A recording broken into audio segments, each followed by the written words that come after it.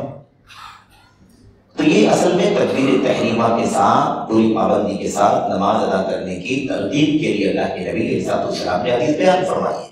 یہ حدیث صحیح ہے، اس میں مسجد نبوی کی تائید نہیں ہے اور 40 نماز کی بات نہیں، 40 دنوں کی بات ہے اور کسی بھی مسجد کی بات ہے۔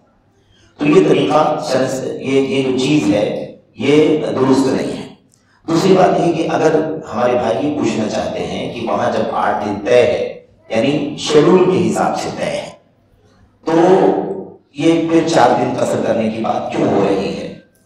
تو اس میں آپ کو خاص بات یہ سمجھنی ہے کہ کوئی ضروری نہیں ہے کہ آپ 8 دن وہاں پر رہیں، کوئی ضروری نہیں ہے کہ آپ 8 دن مدینے میں رہیں۔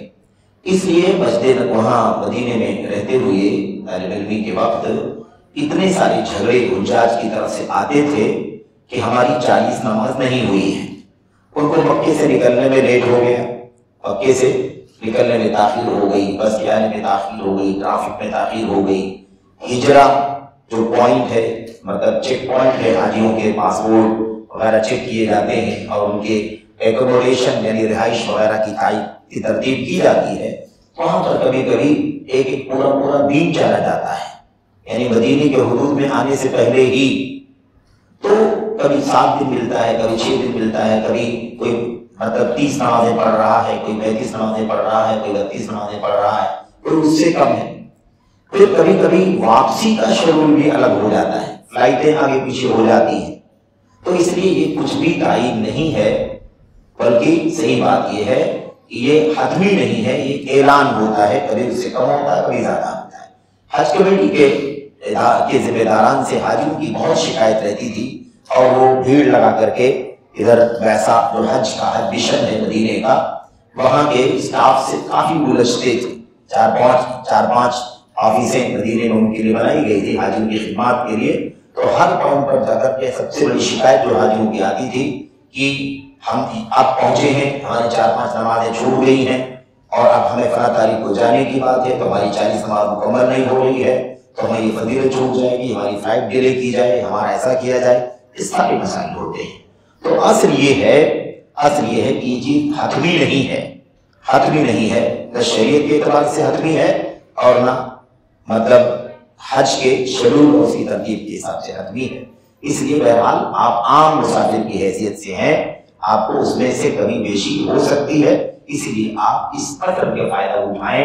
قصر جو اللہ تبارک و تعالیٰ کی طرف سے رخصت ہے، صدقۃ تصدق اللہ بہا علیکم، یہ ایک رخصت ہے، ایک صدقہ ہے اللہ کی طرف سے جو اللہ نے آپ پر کیا ہے، اس لیے اس آسانی کا فائدہ اٹھائیں اور اس کے بعد اور قصر کریں، اور اس کے بعد جو وقت آپ کو ملتا ہے اس سے مکمل نماز پڑھ کر کے گزاریں، اور جب آپ کے سفر کا شیڈول ہو تو آپ سفر کریں۔ جزاکم اللہ خیر۔